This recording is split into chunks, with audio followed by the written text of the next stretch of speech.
నమస్కారం. తెలుగు వన్ అక్షరం కార్యక్రమానికి స్వాగతం. నేను రూపానాథళ్ళ. మనతో పాటు ప్రముఖ కవి, గజల్ రచయిత, సినీ గేయ రచయిత, కళారత్న డాక్టర్ బికి కృష్ణ గారు ఉన్నారు. వారితో ముఖాముఖి కొనసాగిద్దామా? సార్ నమస్కారం. నమస్తేనమ్మా. ఫస్ట్ మీరు సినిమాలకి చాలా పాటలు రాశారని మాకు తెలుసు. వాటిలో ఒక పాటతో మొదలు పెడదాం ఎపిసోడ్. సాయిదేవం సినిమాలో నేను రాసినటువంటి ఒక పాటను జేసుదాస్ గారు పాడారు. ఆ పాటతో మొదలు పెడదాం. తప్పకుండా. ఎందుకంటే బాబా పాటతో మొదలు పెడితే అంత మంచిగా ఉంటుంది. అలాగే. ఇది ఏంటంటే ఒక అవధూత పాడే పాట అన్నమాట. సాయిదేవం సినిమాలో అవధూత అంటే ఏజ్ అయి ఉంటుంది కదా, కాబట్టి వణుకుతూ పాడుతుంటానంట బాబాకి. ఆ సినిమాలో ఎల్బి శ్రీరామ్ గారు రామదాసు సినిమాలో క్యారెక్టర్ లాంటిది అన్నమాట. అతను టెంపుల్ కట్టించి ఉంటాడు బాబాది. మరి అంటే అక్కడ ఇక్కడ భిక్షాటన చేసి ఆయన టెంపుల్ కట్టించి ఉంటే దొంగతనం చేశారని ఆపాదిస్తారు.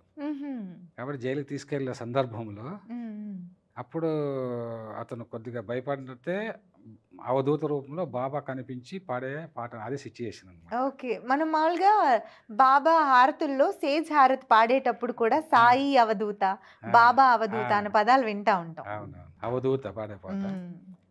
ఆ సందర్భంలో నేను ఇన్వాల్వ్ అయినప్పుడు అవధూత ఎలా ఉంటుంది అన్నట్టుగా నాకంటే ఒకటే ఏంటంటే నేను రాసిన ఆల్మోస్ట్ ఆల్ పాటలు ఒక 80% నేను ట్యూన్కి రాసిందే చాలా తక్కువ. ఫీల్ అయినానంటే ట్యూన్తో పాటు వచ్చేస్తుంది. అప్పుడు అండగా సాయి ఉండగా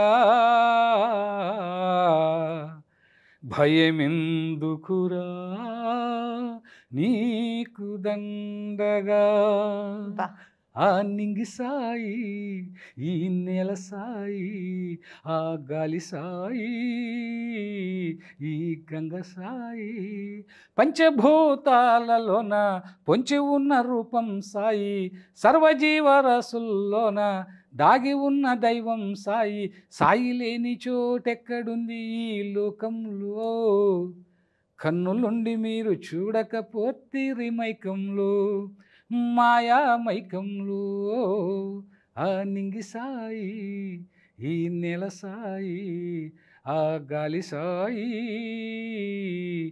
ఈ గంగ సాయి. జేసుదాస్ గారు కూడా నేను చెప్పాను, ఆయన చాలా బాగా పాడారనమాట. మీరు చాలా బాగా పాడారు సార్. నేను ఇందాక ఇంట్రోలో మీరు ప్రముఖ కవి, గజల్ రచయిత, గేయ రచయిత అని చదివాను. మీరు ఇంకొంచెం కాన్సన్ట్రేట్ చేస్తుంటే గాయకులను కూడా చదివేదాన్ని. అంటే గాయకులు అంటే ప్రతి కవి కూడా అంటే పాటలు రాసేటువంటి వాళ్ళు ఏదో ఒక రాగం అనుకునే రాస్తూ ఉంటారు. ప్రజాకవి కాలేజీలో కూడా అలాగే రాశారు. 4 పాటలు రాశారు, అంటే సింగిల్ కార్డు. నా మిత్రుడు ప్రభాకర్ జైన్ అని ఆయన అవకాశం ఇచ్చారు నాకు. అంటే అక్కడ ఏంటంటే సిచ్యుయేషన్ బట్టి మనము రాయాలన్నమాట. అది గద్దర్ స్పెషల్ జ్యూరీ అవార్డు కూడా వచ్చింది ఆ సినిమాకి, ప్రజాకవి కాలేజీకి ఇటీవల. దాంట్లో కూడా అంటే ఒక కవి ఎలా ఉంటారు, ఆయన యొక్క ఫీలింగ్ ఏమిటి, ఆయన గురించి ఎలా. కాళోజీ గారు అంటే తెలంగాణలో ఎంతో గొప్ప గౌరవం ఉంది. కాళోజీ నారాయణరావు గారు ఆయన గొప్ప ఉద్యమకారుడు, ఉద్యమ కవి, స్వచ్ఛమైన హృదయం. అందుకే స్టార్టింగే ఉద్యమాల పురిటి గడ్డపై ఉదయించిన పోరు బిడ్డ ప్రజాకవి కాళోజీ, తెలంగాణ కవన దీప్తి, జనగణాల కథన స్ఫూర్తి, కళారవి కాళోజీ అని ఎత్తుకుంది. అంటే ఆ ఎమోషన్తో, రౌద్రం అనేది ఆ మధ్యలో ఎవరి జననం జనం కోసం ఉదయ రాగ మాయను అని స్టార్ట్ అవుతుంది పల్లె. ఆ మధ్యలో ఎవరి ప్రేమ సమత మమతల అశ్రుధారగా మారేను, ఎవరి గోడు బడుగు జీవుల గుండెలను రగిలించేను అని రాసి ఇట్లా పాడుతున్నప్పుడు నేను ఏడ్ చేశానని వందేమాన శ్రీనివాస్ గారు వేదిక మీదే చెప్పారు. ఎంత ఉద్రేకం. ఉద్రేకం అంటే నేను అభ్యుదయ కవిని బేసిక్గా. స్టార్టింగ్లో నేను 22 ఏళ్ళ వయసుకే చరమగీతం అని రాశాను. అందుకే నాకు విప్లవం అన్న ఆధ్యాత్మికం అంటే షిరిడి సాయిబాబా ఆయన ఫిలాసఫీని పిండికొట్టాను అన్నమాట. సమర్థుడైన కవి ఏ కవిత రాసినా ఏ పాట రాసినా అద్భుతంగా ఉంటుంది. నా గజల్స్ కూడా అంతే. ఇన్వాల్వ్మెంట్ అనేటువంటిది చాలా ముఖ్యం అన్నమాట. అదేవిధంగా విషాదం అంటే నాకు చాలా ఇష్టం. ఇప్పుడు మీరు గజల్ అంటే గజల్స్లో విషాదానికి చాలా ప్రాధాన్యత ఉంటుంది. నేను గజల్స్ రాయడం వల్ల కూడా ఆ సినిమా పాటల్లో ఆ విషాదం చాలా బాగా వస్తుందన్నమాట. మీరు రాసిన బుక్స్‌లో నాకు ఒక లైన్ గుర్తొస్తుంది ఆ, సార్. మీరేం చేస్తూ ఉంటారంటే, ఆ, 10 మందిని అడగండి ప్రేమిస్తూ ఆ, ఉంటాను. ఆ, 10 మందిని ప్రేమించి జీవిస్తూ ఉంటాను. అవును. ఎంత పని అద్భుతమైన ఏంటని లైన్స్. అడగకండి, పని ఏంటని అడగకండి, హ్మ్. ప్రేమిస్తూ ఉంటాను. అవునా! నేను కరెక్ట్ 10 చేస్తున్నా. మందికి ప్రేమ పంచి జీవిస్తూ జీవిస్తూ ఉంటాను. ఉంటాను. అబ్బా! అంటే నన్ను చాలామంది అడుగుతుంటారు. ఎందుకంటే నేను అనేకమైన ఉద్యోగాలు చేశాను. హ్మ్. 60 ఏళ్ళ వయసులో, ఇప్పుడు 60 ఏళ్ళు దాటిపోయింది నాకు. 22 ఏళ్ళ వయసు నుంచి దాదాపు 27 ఉద్యోగాలు చేశాను. హుహు. జర్నలిజంలో కావచ్చు, లెక్చరర్‌గా కావచ్చు, ప్రైవేట్ సంస్థల్లో కావచ్చు అని. వీటన్నిటికీ సాహిత్యం అంటే కవిత్వాన్ని నేను బాగా ఉపయోగించుకున్నా. హ్మ్. నాకు చాలా కవిత్వం బాగా ఉపయోగపడ్డది. అందుకే నన్ను అడుగుతా ఉంటారనుకో అప్పుడప్పుడు, మీరు ఏం చేస్తుంటారు అన్నప్పుడు, ఇది నేను రాసినటువంటి మొట్టమొదటి వల్లరి గజల్ సంపుటి. వల్లరి. ఇందులో నేను 1000 గజల్స్ రాశా. ఇది చాలామందికి అవును. తెలియదు. హ్మ్. సమస్య ఏమిటంటే నేను ఎక్కువ సంస్థల ద్వారా ఎక్కువ మందికి అవార్డులు ఇస్తూ నా హ్మ్. కాలమంతా కూడా కవిసేన అంటే కవులను తయారు చేయడానికి ఉపయోగించే జీవితంలో. నేను కెరీరిస్ట్ కవిని కాదు, హ్మ్. సోషలిస్ట్ కవిని. ఓకే. నేను కెరీరిస్ట్ కవి అయితే ఏదో సినిమా పాటలు రాసుకునో లేకపోతే ఏదో మీ ఉద్యోగాలు గురించి మీరు చేసుకునో చూసుకొని నా ఉండేవాళ్ళు. గురించి నేను చూసుకున్నాను. అవును. కానీ కొన్ని వేల లక్షల మందిని ప్రభావితం చేసిన వాడిగా ఎందుకు పేరుంది. కవి అవ్వాలి అని ఎందుకు ఆ, అనిపించింది మీకు? కవి అవ్వాలి అని ఎందుకు అనిపించింది అంటే, నేను డిగ్రీ చదువుతున్నప్పుడే హ్మ్. రాయదుర్గంలో, అనంతపురం జిల్లా మాది. హుహు. అక్కడ నాకు ఒక కవి సమ్మేళనంలో అవకాశం ఇవ్వలేదు. హుహు. అప్పుడు అనుకున్నా, నేనే అధ్యక్షునిగా ఉండి కవులందరినీ కూడా, అంటే మాలాంటి యువతకు ఈ పెద్ద పెద్ద కవులు అనేటువంటి వాళ్ళు అవకాశం ఇవ్వరు. హ్మ్. వాళ్ళు కెరీరిస్టులుగా ఉంటారు. సోషలిస్టుల కవులు చాలా తక్కువ మంది ఉన్నారు. అవును. అప్పటికే రెవల్యూషన్ నాలో ఉండేది. సూపర్.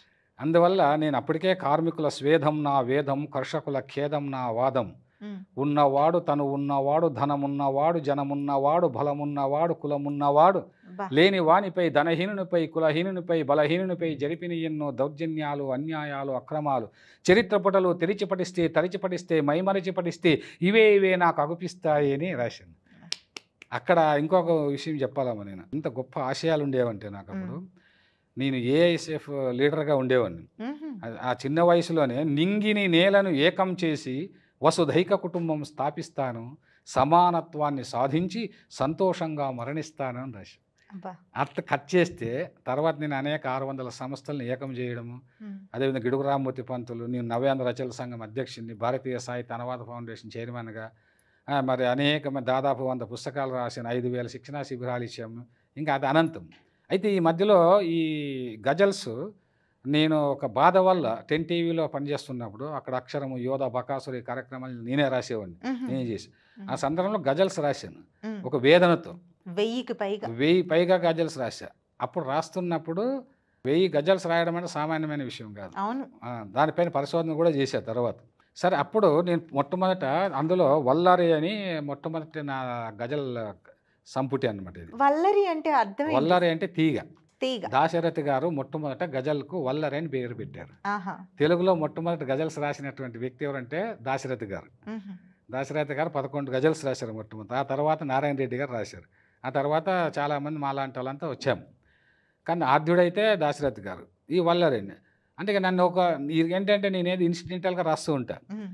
ఎవరంటే, సార్ మీరు ఏం చేస్తుంటారు, ఎంతమందికి అని చెప్పేది, ఏ ఉద్యోగం అని చెప్పేది, నేను ఒక పని కాదు కదా చేసేది. మీరు చెప్పడం మొదలు పెడితే మీ ఇంట్రడక్షనే ఒక పావుగంట 20 పావుగంట, నిమిషాల 20 పైన నిమిషాలే. అయిపోద్ది. అందువల్ల పని ఏంటని అడగకండి, ఆ. ప్రేమిస్తూ ఉంటాను, 10 మందికి ప్రేమ పంచి జీవిస్తూ ఉంటాను ఎక్సలెంట్. అని రాస్తూ, నది ఎందుకు పారుతుందో ఎవరైనా చెప్పగలరు, హ్మ్. నా బతుకంతా ఇతరులను సేవిస్తూ ఉంటాను, అప్పుడప్పుడు ఆకాశం వాన జల్లుగా కరగదా, నేను కూడా కొవ్వొత్తినని భావిస్తూ ఉంటాను, గుండె గూటిలో వెలిగే ప్రాణదీపం ఎప్పుడారునో, హ్మ్. కృష్ణ జన్మ అంటే ప్రేమని నినదిస్తూ ఉంటాను అని రాశారు. ఆ లాస్ట్ లైన్‌కి అర్థం ఏంటి సార్? అంటే జన్మ అంటే ఏమిటంటే ప్రేమ అంతే. హ్మ్. మనం ప్రేమను పంచడానికి ఈ లోకానికి వచ్చాం. ఈ హ్మ్. చేతులు ఎందుకు ఇచ్చారంటే తినడానికి కాదు, హ్మ్. సేవ చేయడానికి. హ్మ్. మదర్ తెరీసా గారు అంటారు, అవును. ప్రార్థించే పెదవుల కన్నా సాయం చేసే చేతుల మిన్న అన్నారు. అవును. కాబట్టి లోకంలో కవులు, రచయితలు, కళాకారులు వీళ్ళంతా కూడా వాళ్ళు కీర్తి కండూతితో, వాళ్ళు మేమే గొప్పవాళ్ళు, అందరూ మమ్మల్ని గౌరవించండి, అంటే నాకు ఒక్కోసారి అనిపిస్తుంది అంటే వాళ్ళు ఇగోయిజం, వాళ్ళు గొప్పతనాన్ని ప్రపంచాన్ని చాటడానికి చేశారు తప్ప మహాకవి ఎవడంటే నా దృష్టిలో అనేక మంది కొన్ని వేల మంది కవులను తయారు చేసినాడు మహాకవి. టాలెంట్ ఉన్న వాళ్ళని అది టాలెంట్ తీసుకురావాలి. ఉండే వాళ్ళందరినీ వెలుగులోకి తీసుకురావాలి. అవును. అట్లా నాకు ఇప్పుడు మీరు అడిగారు కదా, నేను దాదాపు 3-4 వేల పాటలు రాశా. నా దృష్టిలో ఏంటంటే వెలుగులోనికి వచ్చినోడు అంత గొప్పోడు కాదు, వెలుగులోకి రాని వాళ్ళు తక్కువ కాదు. అవునవును. కానీ కొద్దిమంది సహృదయులు ఉంటారు. ఇప్పుడు ప్రభాకర్ జైని గారు మంచి మిత్రుడు, మంచి నవలాకారుడు. పాట రాయమన్నారు, నేను 4 పాటలు రాసి వినిపించా. నువ్వే సింగిల్ కార్డ్ అన్నారు. ఎక్సలెంట్. కాళోజీ నారాయణరావు చనిపోయే సందర్భంలో నేను ఒకటి రాస్తామంటే అలా వచ్చేసాయి. ఆయన అక్కడ ఆసుపత్రిలో చనిపోతూ ఉంటే ఇక్కడ నాకు ఆయన భార్య పాడుతూ ఉంటుంది, సందామవయ్యో నా సందామవయ్యో సీకటోలే నేనున్న సందామవయ్యో నా సందామవయ్యో పొరుబాటే నీవైతివి సందామవయ్యో నా సందామవయ్యో నీ పూరినే మరసిపోతివ సందామవయ్యో నా సందామవయ్యో కలువలేవా కలువలేమను సందామవయ్యో నా సందామవయ్యో నువ్వు యాదికొస్తే గుబులవుతుంది సందామవయ్యో నా ప్రేమే నీవయ్యో సందామవయ్యో నా సందామవయ్యో సీకటోలే నేనున్న సందామవయ్యో నా ప్రేమే నీవయ్యో. ఇలా ఫీల్ ఈ దీంట్లో గజల్స్లో నేను రాసినటువంటి అన్ని అనేకమైన చరణాల్లో వస్తాయి. ఆ లైన్స్ లోను ఆ దుఃఖం కనిపిస్తుంది, ఆ గొంతులో వినిపిస్తుంది. అదేవిధంగా సునీత గారు, బాలసుబ్రహ్మణ్యం పాడారు. ఒక పాట పాడితే బాలసుబ్రహ్మణ్యం గారు, బాబా నువ్వు నవ్వేటి నడిచేటి ప్రేమించేటి తీరు ఏ వేదాలు శాస్త్రాలు వర్ణించలేవు నీ దివ్య రూపం సర్వమంగళ స్వరూపం బాబా నువ్వు కూర్చున్న తీరు చూస్తుంటే మా ముచ్చటి తీరు యోగ సుమం పూసినట్టు జ్ఞానవనం విరిసినట్టు ధ్యాన ఫలం పండినట్టు కుండలి మేల్కొన్నట్టు బాబా నీ లీలలే వేరు నువ్వు ప్రేమ రూపమైన పకీరు. ఈ లాస్ట్ లైన్ సునీత గారు పాడతారు. అట్లా ఒక ఎమోషనల్గా నేను రాయడము, ప్రతి పాటను కూడా ఇప్పటి వరకు నేను రాసిన ప్రతి పాట అనేక సినిమాలకు రాసి ఏ పాట కూడా ఫెయిల్యూర్ లేదు. కారణం ఏంటంటే రసానందం చెందటం, రససిద్ధ కవీశ్వర అంటారు కదా. కానీ ఇన్నేళ్ళైనా ఒక్క అక్షరం కూడా మర్చిపోలేదు మీరు. నేను చిన్ననాటి నుంచి రాసిన పాటలు కూడా ఇప్పటి వరకు మర్చిపోలేదు. కాబట్టి గజల్స్ కూడా అంతే. గజల్స్లో నేను చాలా ప్రయోగాలు చేశాను. రైతుల మీద గజల్స్ రాశా, కవిత్వంలో చాలా ప్రయోగాలు చేశాను. నేను రాసినటువంటి కవితలు మరి సిలబస్లో పెట్టారు. దక్షిణ భారత హిందీ ప్రచార సభలు 7 రాష్ట్రాల్లో పెట్టారు. ఒక రైతు పైన రాసిన కవిత అంటే ఒక భావనా బలంతో రాయాలి. అది చెప్తారా సార్? ఇప్పుడు వచన కవితల్లో జ్ఞాపకం రావడం కష్టం, కానీ అంటే కొంత ఇమాజినరీ ఉంటుందన్నమాట. అంటే నా ఇన్సిడెంటల్గా నాకు కవితలన్నీ వస్తుంటాయి. ఇప్పుడు పొలంలో మా నాన్న అనేవారు అనమాట. పొలంలో నేను అప్పుడు ఒడిసెలు తీసుకుని వేసేకి వెళ్తే మా నాన్న వద్దు నాయన, ఆ పక్షులు దేవతలు మన పొలం పైన ప్రసాదం స్వీకరించడానికి వచ్చాయి, వాటిని కొట్టకూడదు అని చెప్పి అప్పుడు అనుకున్నాను. అది తర్వాత నాకు అర్థమైంది, రాశాను. సీతాకోక చిలుకల అట్టలతో ముస్తాబు చేసిన పొలం కావ్యాన్ని ఇంద్రధనస్సు వస్త్రంలో దాచి సంక్రాంతి పండుగ రోజు పల్లెకు కానుకగా ఇచ్చిన మహాకవి నాన్నాను అని చెప్పి రాశాను. అంత ఫీలింగ్స్, ఆ ఎమోషనల్ ఫీలింగ్స్ లోపల నుంచి రావాలన్నమాట. అలా వస్తే అవి అద్భుతమైనటువంటి పాటలు కావచ్చు, గజల్స్ కావచ్చు, ఏదైనా రాయొచ్చు అనమాట. నేనంటే రైతులు అంటే నాకు చాలా ఇష్టం, ఎందుకంటే నేను రైతు కొడుకును అనమాట. మన అనంతపురం జిల్లాలో కరువు ప్రాంతంలో పుట్టాం. ఎందుకంటే ఆ రైతు నాకు చాలా ఉన్నతంగా కనిపిస్తాడు అనమాట. అందుకే రైతులపై పూలు జల్లి దైవాలను పూజించు, రైతులపై పూలు జల్లి దైవాలను పూజించు, నాగళ్లకు నమస్కరించి శ్లోకాలను పఠించు, రైతులపై పూలు జల్లి దైవాలను పూజించు. రైతే దేవుళ్ళలాగా. అంతే. నవధాన్యం పండితేనే గ్రహాలకు నైవేద్యం అని రాసింది. నిజమే కదా, నవధాన్యం పండితేనే కదా నవధాన్యాలు నవగ్రహాలకి. అట్లా అంటే ఆ గజల్లో ఇంతవరకు తెలుగు సాహిత్యంలో రైతునంత ఉన్నతునిగా చేసి ఎవరు రాయలేదన్నారనమాట. అంత అంటే నేనేమిటంటే రైతులపైనే ఎందుకు రాయాలి, మరి ప్రేమ పైనే రాయొచ్చు కదా, విరహం పైనే రాయొచ్చు కదా అంటారు. నేనేం అంటున్నా అంటే మొట్టమొదట సాంత్వన అని నా గజల్ సంపుటి, ఇది రెండో గజల్ సంపుటి. దాని అర్థం తర్వాత శిథిల వసంతం అని మూడో గజల్ సంపుటి వస్తుంది. కానీ నేనేం చేశానంటే మొట్టమొదట కవితనే మొట్టమొదటి గజల్లే రైతుల పైన పెట్టాను నేను. అంటే సార్ ఆ పేరు ఇది సాంత్వన. అంటే సాంత్వనం అంటే మనము ఒక ఉపశమనం పొందడం అనమాట. సాంత్వనం పొందడం అంటారు కదా. అనేకమైన సమస్యలు, బాధలు, దాని నుంచి ఒక రకమైన ఒక ప్రశాంతిని పొందడాన్ని సాంత్వనం అంటారు అనమాట. సాంత్వనం పొందడం అంటే నేను ఈ సమాజంలో ఉన్నటువంటి అనేక విషయాలపైన రాసిన తర్వాత ఆ గజల్లో నా బాధ అంతా వ్యక్తం చేసిన తర్వాత నేను సాంత్వనం పొందినానని దాని అర్థం. అందుకే దాంట్లో నవధాన్యం పండితేనే గ్రహాలకు నైవేద్యం, శ్రమవేదం పచ్చని దేశం. ఈ పచ్చని దేశం ఏదంటే అదే శ్రమవేదం. శ్రమవేదం పచ్చని దేశం, క్షేత్రాలను స్మరించు అంటే పొలాలను, వాటిని స్మరించుకో. పొలాలే గుళ్ళు. చీలగట్ల పైన రాళ్ళే శివలింగాలని తెలుసుకో. చీలగట్ల పైన రాళ్ళంటే అవే శివలింగాలు. ఎద్దుల గళాల గంటల నాదాలను ధ్యానించు, రైతులపై పూలు జల్లి దైవాలను పూజించు. ఏ చేలగట్ల పైన రాలే శివలింగాలను తెలుసుకో, ఎద్దుల గళాల గంటల నాదాలను ధ్యానించే. ఎద్దుల శ్రమే కదా నువ్వు తింటున్నటువంటి అన్నం మీద, రైతుల శ్రమే కదా చెమట. కూలీల చెమట బొట్టే నీ అన్నపు మెతుకాయే. కూలీలు శరీరం మీద రాసిన చెమట బొట్టు ఉంది కదా, అదే నీ అన్నపు మెతుకైందయ్యా. కూలీల చెమట బొట్టే నీ అన్నపు మెతుకాయే, అధికారం ఎండమావి. ఈ అధికారం శాశ్వతం కాదు, అది ఎండమావి. అధికారం ఎండమావి, చట్టాలను సవరించు. ఆవిడ రైతుల చట్టాలపైన ఢిల్లీలో జరిగింది కదా పోరాటం, అప్పుడు రాసింది కట్టాను. అందుకే అధికారం ఎండమావి, చట్టాలను సవరించు. నేతలు మేధావులంతా అన్నదాతలవుదురా, నేతలు మేధావులంతా అన్నదాతలవుదురా. కృషి వలుడే నిజమైన ఋషి. ఎవరు ఋషి అంటే కష్టపడే కృషి వలుడే రైతే.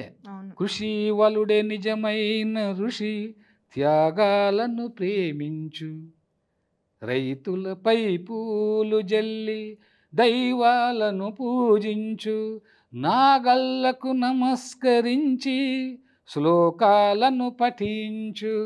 ఎంత అద్భుతంగా రాశారు సార్. రైతులంటే ఎంత అభిమానం. అదే అంటే రైతులు వాళ్ళు లేకపోతే శ్రమవేదం అన్న విషయం అందరికీ తెలుసు, అయినా కూడా ఆ కష్టాన్ని గుర్తించరు. మరి ప్రకృతిని పూజించేవాడు నిస్వార్థ జీవి రైతు. మీరు రాసిన విధంగా ఆలోచిస్తే అధికారులైనా ఇంకెవరైనా రైతు. అందుకే అన్నాను కదా, ఇప్పుడు నేతలు మేధావులంతా అన్నదాతలు అవుతురా. అంతేగా, వాళ్ళు కష్టించేం పని చేయరు కదా. అంతే మరి అటువంటి వాడు నిజమైన ఋషి ఎవరు అంటే కృషి వలడే. అందుకే అతన్ని ప్రేమించు అంటున్నా. అట్లా ప్రకృతి నుంచి, ఎందుకంటే రైతు కొడుకుగా నేను వచ్చి నాకు తెలుసు రైతుల కష్టాలు ఏమిటో తెలుసు. ఎక్కువ ప్రేమతత్వం ఉండేవాళ్ళు ఎవరంటే ఆ రైతే. రైతులు ఋషులు నా దృష్టిలో. ఇక కమ్యూనిస్టులు నన్ను కమ్యూనిస్ట్ అయినా, ప్రీస్ట్ అయినా, శాడిస్ట్ కాకూడదు, హ్యూమనిస్ట్గా ఉండాలని నేను నన్ను అంటూ ఉంటారు. మీరు అన్ని సిద్ధాంతాలు, అన్ని రాద్ధాంతాలు అన్నీ చూశారు సార్. నేను చెప్పాను, ఎవరు కూడా స్వార్థం వదిలేకపోతే వాళ్ళు గొప్ప వాళ్ళు కారని. అట్లా నా పాటలు, నా గేయాలు, రచనలు ఇది ఒక్క ఎపిసోడ్ తో మనకి సరిపోయేది కాదు. మళ్ళీ మనం కలుద్దాం సార్. ఈ రోజు ఇంత వాల్యుబుల్ విషయాలన్నీ పంచుకున్నందుకు. నేను రాసినటువంటి పాటలు కావచ్చు, గేయాలు కావచ్చు, ఇవి ఏమిటంటే ఇతరులకు అంటే ఒక ప్రక్రియ. సాహిత్య ప్రక్రియలో గజల్ అనేది ఒక ప్రక్రియ, గేయం అనేటువంటిది ఒక ప్రక్రియ. ఆ గేయంలో ఇన్వాల్వ్ కావాలి. ఆ ఇన్వాల్వ్ అయ్యి నేను కవిత్వం డిక్షన్ రాశాను. ఈ గజల్స్ పైన కూడా గజల్ సౌందర్యం సమీక్షణం అనే అద్భుతమైన పుస్తకం రాశాను. గజల్ సౌందర్యం సమీక్షణం అని. అంటే ఏమిటి అంటే 7వ శతాబ్దం నుంచి ఇప్పటి వరకు గజల్స్ ఎలా పరిణామం చెందాయి, ప్రపంచంలో ఎలాంటి అమీర్ ఖుస్రో, గాలిబ్ నుంచి ఇప్పటి వరకు ఉన్నటువంటి గజల్ రచయితలు పాకిస్తాన్, మొత్తం ఆస్ట్రేలియన్, ఇక్కడ ఇండియాలో, మన ముఖ్యంగా తెలుగులో. అంటే గజల్స్ 30 రకాలుగా నేను గజల్స్ సైకాలజీ దృష్టితోను, ఫిలాసఫీ దృష్టితో, ఎందుకంటే నేను సైకాలజీ లెక్చర్గా పనిచేశాను, ఫిలాసఫీ లెక్చర్గా పనిచేశాను. అందుకే నా జీవితమే ఒక కవిత్వంగా మారిపోయింది, గజల్స్గా మారిపోయింది, పాటలుగా మారిపోయింది. ఏది రాసినా అందులో ఒక డెప్త్గా రాయడం అనేది ముఖ్యమన్నమాట. మనం ఇప్పుడు సైకాలజీలో బేసిస్లో రాసాం, మనం అయితే ఇక్కడ ఇంకొక విషయం గమనించాలి మీరు, ఇదంతా నా గురించి రాసింది కాదు. దాదాపు 26-27 మంది మీలాంటి అమ్మాయిలు అబ్బాయిలు రాసిన గజల్స్ని విశ్లేషిస్తూ గజల్లో ఉన్నటువంటి ఇలా ఉండాలి ఇలా ఉండాలని రాసి గైడెన్స్ చేస్తూ ఇది ఆంధ్రప్రభలో సంవత్సరం పాటు వచ్చింది. అదేవిధంగా కవిత్వం డిక్షన్ అని రాశాను నేను. రాసినటువంటి కవిత్వం డిక్షన్ అనేటువంటిది ఇది 10 కేజీలు తగ్గిపోయాను నేను. శరీరం తగ్గిపోయి ప్రపంచంలో మరి చాలామంది అనడం అనమాట, మంచి ఒక సైంటిఫిక్ అప్రోచ్లో అందరికి అర్థమయ్యే విధంగా ప్రపంచ కవితా నిర్మాణ పద్ధతులపైన బిక్కీ కృష్ణ రాశాడు. 4000 కాపీలు మేము ఉచితంగా పంచిపెట్టాం. ఆంధ్రప్రదేశ్ గవర్నమెంట్ ముద్రించి అవనిగడ్డలో సహస్ర కవి సమ్మేళనం ఏర్పాటు చేసి 3 రోజులు అందరికి ఉచితంగా పంచిపెట్టాం. అట్లా అంటే ఇది ఎవరి కోసం రాశాను, ఎవరి కోసం నేను పాట పడుతున్నాను, నేను గొప్ప కవిని, నేను ఒక్కనే కవిని అయిపోవాలని, నేను ఒక సినీగా రచయితని అయిపోవాలా, మీతో పాటు ఒక 100 మందిని పైకి 100 మంది కాదు, వేల మంది, లక్షల మంది కావాలా. తెలుగు సాహిత్యం అంతర్జాతీయ స్థాయిలో ఉండాలా. చాలా మంది అంటే అన్నా నువ్వు చక్కగా పాడతావు, చక్కగా రాస్తావు, నువ్వు ఎందుకు వెలుగులోకి రాలేకపోతావు. నేను వెలుగులోకి రాకపోవడం ఏంటి, నేను చెప్పాను నేను వెలుగులోకి రావాలని ఆశే నాకు లేదు. నేను ఎందుకంటే ఒక కవితలో చెప్పాను, ఈ ప్రతిభను గుర్తించాలి. నేను గుర్తించి ఫస్ట్ మనం మారాలి. మనం చేస్తూ ఉంటే మనల్ని చూసి ఇతరులు మారితే మారవచ్చు, లేకపోతే లేదు. కానీ ఖచ్చితంగా మారుతారు ఎప్పుడో ఒకసారి. సమాజాన్ని మార్చడానికి మనకు ఉన్నటువంటి అవకాశాలు, నేను ఎవరిని ఏది అవకాశం ఇమ్మని అడగను, భగవంతుడే మనకు అవకాశాలు ఇస్తాడు, ప్రకృతి ఇస్తుంది, సమాజమే ఇస్తుంది. సమాజానికి మనం ఏమి ఇస్తామో మనకు సమాజం తిరిగి సమాజం మనకు ఇస్తుంది. అదే అనేటువంటిది ఇవ్వాలన్న అనే ఆశ కూడా ఉండకూడదు. ఎందుకంటే నేను చాలా గజల్స్లో అదే వదిలేయటమే. ఈ గజల్స్లో మెయిన్ ఏమిటంటే ఒక ప్రేమ, విరహము, వియోగము వీటి గురించి రాస్తుంటారు. దాని గురించి వాటి గురించి కూడా రాశాను. కొన్ని ప్రయోగాలు చేశాను. డబుల్ అంటే నేను మార్చలేను, నే మారలేను, గాయమైపోయానులే, కనుమూయలేను, నిన్ను చేరలేను, గేయమైపోయానులే అని రాశా. అంటే డబుల్ కాఫీయాలు వాడారనమాట. అట్లాంటి గజల్స్ అంటే ప్రయోగాలు చేసి, ఇలాంటి ప్రయోగాలలో మన యొక్క హృదయం ఏమిటో తెలుస్తుంది. ఇంకోటి ఏమంటే నేను ఇచ్చే సందేశాలు, ఓటమి ఎప్పుడు నిన్ను చూసి భయపడుతూనే ఉంది కదా, ఓరిమి బతుకంతా నీతో జతపడుతూనే ఉంది కదా అని రాశాను. అంటే మనల్ని చూసి ఓటమే భయపడాలి, అది ఎప్పుడూ నిన్ను చూసి భయపడుతూనే ఉంది కదా. ఓటమే అండి, 1000 ఫెయిల్యూర్స్ లీడ్స్ టు సక్సెస్ అంటాడు వివేకానందుడు. 1000 అపజయాలు ఒక విజయానికి సోపానం అంటాడు. అందుకే ఓరిమి బతుకంతా నీతో జతపడుతూనే ఉంది కదా, వీటిని మట్లాలు అంటారు గజల్స్. కాబట్టి ఓరిమి అంటే ఓపిక, ఆ ఓపిక అనేటువంటిది బతుకంతా నీతో జతపడుతూనే ఉంది. అట్లా లోకం నీ కన్నులు పొడిచి పెనుచీకటిలో తోస్తేనేం, లోకం నీ కన్నులు పొడిచి పెనుచీకటిలో తోస్తేనేం, కన్నీటిలో కవితా శిల్పం బలపడుతూనే ఉంది కదా. కన్నీటిలో కవితా శిల్పం బలపడుతూనే ఉంది కదా. అంటే అట్లాగా నేను ఎన్నో సంపుటాలు రాశాను, ఎన్నో రాశానంటే ఇంకా బలపడుతూనే ఉంటుంది. అంతేగా మరి, అంతే కదా. ఓటమినే గెలుపుగా భావించుట సౌందర్యం. ఆటలాగా బతుకును సాగించుట సౌందర్యం, కలయికే ఋతురాగం, విడిపోవుట రసయోగం ఉన్న. అబ్బో ఎవరన్నా అంటారు అంటే దాంట్లో అంటే కలయికే ఋతురాగం, విడిపోవుట రసయోగం. రసయోగం అంటే రసయోగం సంతోషమా? ఆ రసయోగము, రసానందంలో తేలియాడుతుంటాడు ఋషి. ఎప్పుడూ కూడా బైరాగి ఉంటాడు, వాడు ఎప్పుడూ ఆనందంగానే ఉంటాడు. రసయోగం అంటే ఈ రసయోగం కాదు, ఇది ఎంత నీరసయోగం. ప్రపంచంలో నువ్వేమీ పొందినా అదంతా నీరసయోగం. కానీ ఆ రసయోగం వేరు. యోగులు యోగులు ఆనందం వేరు, ఆ సంతోషం వేరు, సుఖం వేరు. ఇంకా సింపుల్గా మీకు అర్థమయ్యే విధంగా చెప్పాలంటే ఆనందం పొందేటువంటి వాడు ఆనందం సముద్రం లాంటిది, అది యోగి పొందేది. ఆనందం ఆనందం సముద్రం లాంటిది, సంతోషం సముద్రం పైన అల లాంటిది, మరి సుఖము అలపైన తుంపెర లాంటిది. ఇప్పుడు మనకు ఎప్పుడైనా పెళ్ళి అయినప్పుడు ఏదైనా ఉద్యోగం వచ్చినా మనం సంతోషం పొందుతాం, అదే అలా అట్లా పైకి వచ్చింది, మళ్ళీ మామూలు అయిపోతుంది. అంతే కదా. బిర్యానీలు తినడము, ఏసీ రూముల్లో ఉండడం, అబ్బా కారులో ఉన్నాము, పెళ్లి కాసేపే. ఇది ఎంత అంటే ఇది తుంపెర లాంటిది. ఈరోజు బిర్యానీ తింటాము, అలా పైన తుంపెర లాంటిది, ఇది అలా ఎగురుతుంది, అలా పోతుంది. కాబట్టి అందుకే రసయోగం అన్నదానికి ఇంత వివరణ ఇస్తున్నాను. ఆనందంలాగా ఎప్పుడో యోగి ఆనందంతో ఉంటాడు. కవి కూడా నాన్ ఋషి కురితే కావ్యం అన్నాడు. ప్రస్తుతం నేను కూడా అలాగే ఉన్నాను సార్. మీ పాటలు కవితలు వింటున్న కొద్దీ వింటానే ఉండాలనిపిస్తుంది. ఈ ఎపిసోడ్ మనకి సరిపోదు అనుకుంటా, ఎన్ని ఎపిసోడ్లు అయినా చేయగలను. అందుకే అంటే నేను చివరికి చెప్పేది ఏంటంటే సందేశంతో పాటు మనిషి ఒక రవీంద్ర భారతిలో నేను చెప్తే 1200 స్టూడెంట్స్ వచ్చారు. అంటే ఓటమిని గెలుపుగా భావించుట సౌందర్యం, ఆటలాగా బతుకును సాగించుట సౌందర్యం అలా చెప్తూ లాస్ట్లో ప్రేమంటే ఆకాశం ఇంద్రధనస్సు కాదు కృష్ణ, ప్రేమంటే ఆకాశం ఇంద్రధనస్సు రంగురంగులుగా ఉంటుంది కదా, కాబట్టి ప్రేమ అంటే ఆకాశం ఇంద్రధనస్సు కాదు కృష్ణ, అందకపోతేనే ఆమెను స్మరించుట సౌందర్యం అని. అంటే వియోగ మాధుర్యం. కానీ ఇప్పుడు ఏదో యాసిడ్లు పోసి మొక్కల మీద నాకు అందలేదా అని అనుకోకూడదు. నిజమైన ప్రేమ ఎప్పుడూ కూడా ఏది కోరదు ఎదుటి వాళ్ళను. కాబట్టి యూత్కి అలాంటి ఒక సందేశం ఇచ్చేటువంటి ఒక గజల్స్ రాయాలి. మోటివేషన్. కాబట్టి గజల్స్లో మోటివేషన్ గజల్స్ ఉన్నాయి. ప్రపంచాన గొప్ప కవిత అమ్మే కదా, ప్రవచించలేని ప్రేమ చరిత అమ్మే కదా అని రాశాను. ఎమోషనల్ అంటే ప్రపంచానికి గొప్ప కవిత అమ్మకన్నా అసలు గొప్ప కవిత అమ్మే. అమ్మ ప్రేమ ఎంత గొప్పది, అంతకన్నా గొప్ప కవిత ఏముంటుంది? చరిత్ర ఏమైనా ఉందా? ప్రవచించలేని చరిత్ర, అన్నీ ప్రవచిస్తాం కానీ ప్రవచించలేని ప్రేమ చరిత్ర, అది కూడా ప్రేమ చరిత్ర. ప్రవచించలేని, వచించలేని, నిర్వచించలేని, ప్రవచించలేని ప్రేమ చరిత్ర ఏదైనా ఉంటే అమ్మే కదా అన్నమాట. సో అంటే ఇక్కడ తలుచుకోవాలి, మా అమ్మ 11వ సంతానాన్ని.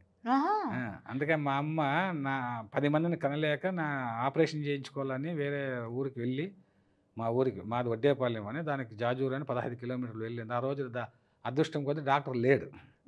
అయినా మా అమ్మ మొండిది కాబట్టి మా నాన్నతో చెప్పింది, ఏదైనా నాటు వైద్యం దగ్గరికి వెళ్ళారు. వాడు ఏం చేశాడంటే అప్పుడు ఆకులు పసురులంతా పోసి తాగించాడు మా అమ్మకు. కానీ నేను గట్టి పిండం కదా, మా అమ్మ వామిటింగ్ చేసుకుని తప్పని నాకేం కాలే. అందుకే మాకు సరస్వతి పుత్రుడు దొరికాడు. ఇక్కడ చూడండి ఎంత అంటే జీవితంలో అప్పుడు ఒక కవితలో రాశాను నేను, ఏంటంటే 10 మంది పిల్లలను పదే పదే కనలేక మా అమ్మ గర్భంలోనే నా పిండాన్ని అంతం చేయాలని ఆకు పసరులు తాగిందట. ఆహా, ఆ ఆకుల పసురులే నాలో కవిత్వపు రసఝరులుగా మారి నేను కవిని కావ్యమైపోయాను. ఓహో కవిత్వం మృత్యుంజయ మంత్రం, ఓహో కవిత్వం మృత్యుంజయ మంత్రం. అంతే కదా మన జీవితం వచ్చిన కవిత్వం అంతా. బిక్కీ కృష్ణ కవిత్వం చెప్పిన, పాట రాసిన, మాట మాట్లాడిన సభా సామ్రాట్ అని పేరు. కారణం ఏమిటంటే నా జీవితమే కవిత్వం, వ్యక్తిత్వమే కవిత్వం. కళారత్న ఆంధ్రప్రదేశ్ గవర్నమెంట్ ఇచ్చింది. సరే ఈ బిరుదులు, అవార్డులు, రివార్డులు ఇవన్నీ కాదు, జీవితంలో ఎక్కువ కష్టాలు, నష్టాలు, బాధలు. అందుకే తెల్లని ఆకాశంలో అరుణబింబంలా తెల్ల జొన్న రొట్టెపై ఎర్రగారం నంజుకొని మళ్ళీ మొగ్గల్లాంటి అన్నపు మెతుకుల కోసం అక్షరాల విత్తుల్ని మెదడులో నాటుకొని మొక్కగా, వృక్షంగా, మహావృక్షంగా, గాథల్లో బోధి వృక్షంగా ఎదిగిన రైతు బిడ్డను నేను. దరిద్రాన్ని దర్జాగా అనుభవించిన ఈ దశాబ్దపు మహాకవిని నేను. ఒకడు నన్ను గుర్తించడం ఏమిటి? అంతే కదా, ఒకడు నన్ను గుర్తించడం ఏమిటి? భూగోళం కనుగుడ్డిపై ఎప్పుడో కవిత్వపు కుంభవృష్టిగా కురిసిన విశ్వకవీంద్రుణ్ణి నేను అని ఎక్సలెంట్. రవీంద్ర భారతిలో చెప్తా ఉంటే నారాయణ రెడ్డి సభలకు నేనే అధ్యక్షత వహించేవాడిని. అద్భుతం ఆ సార్. సభల్లో చెప్తే కేకలు వేసేవాళ్ళు. ఆ, అంటే ఆ గట్స్ ఎక్కడి నుండి వస్తుంది? నీలో సరస్వతి అంటే నీలో గట్స్, నువ్వు కృషి. కాబట్టి నేను చేసిన అంతమైన కృషి చేశా. ఎటువంటి వాడున్నా నాకు దేనికి భయపడేటువంటి మనస్తత్వం కాదు నాది. నాలో ఉండే కళను 10 మందికి పంచాలి. అదేవిధంగా 10 మందిలో ఉండే కళను 10 మందిలో ఉన్నటువంటి సాహిత్యాన్ని, వాళ్ళ యొక్క కవిత్వాన్ని మనం ఆస్వాదించాలి, అభినందించాలి, ప్రోత్సహించాలి, ప్రోత్సహింపబడాలి, బయటికి తీసుకురావాలి. ప్రేమించాలి, ప్రేమింపబడాలి. ప్రేమించడము, ప్రేమింపబడటం కన్నా గొప్పది ఈ ప్రపంచంలో సంపద కాదు, కీర్తి కాదు, ధనము కాదు, అధికారం కాదు. ఇది నా ఫిలాసఫీ. ఇంకొకసారి ఇందాక నేను అడిగిన లైన్ ఒకసారి చెప్పండి సార్. ఏం చేస్తావని అడగద్దు, పని ఏంటని అడగకండి, ప్రేమిస్తూ ఉంటాను, 10 మందికి ప్రేమ పంచి జీవిస్తూ ఉంటాను. Excellent line sir. అక్కడ అయిపోయింది మొత్తం. Thank you so much sir. అక్షరం కార్యక్రమంలో ఈ ఎపిసోడ్ మీతో నేను పంచుకోవడం నా అదృష్టంగా భావిస్తున్నాను. ఇది ఒక ఎపిసోడ్తో అయ్యేది కాదు, మనం మళ్ళీ చేస్తూనే ఉందాం. Thank you so much sir. నమస్తే. Thank you.